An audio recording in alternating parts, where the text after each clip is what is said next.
fazes? Estou a pentear um macaco. Como se pode ver, o macaco está quieto.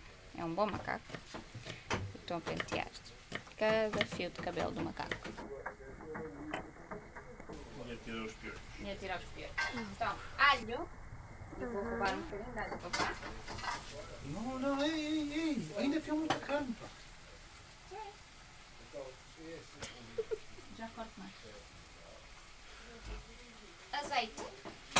Yes.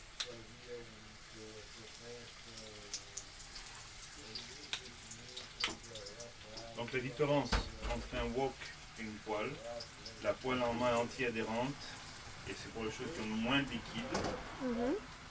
Le wok, il a plus de capacité, donc tu peux mettre des choses plus grandes ou en plus grande quantité, mais souvent il va coller plus. Donc à mon avis, plus d'huile là-dedans qu'elle en mettrait en dans une poêle. E vou pôr uma coisa que acabou.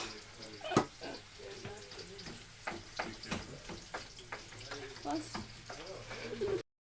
Quente, mas vou pôr tandoori masala, que é desta cor, vês? Cor de rosa.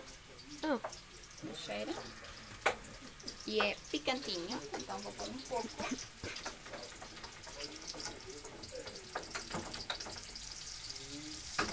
Exagerei porque o público gosta de picante.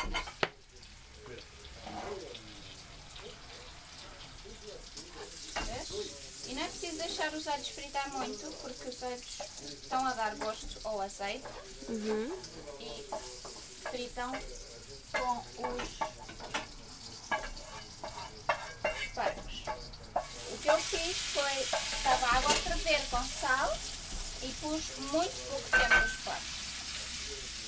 Porque a ideia é que estejam al dente ou quase crus. Assim tem as vitaminas. E agora é deixar que se frite.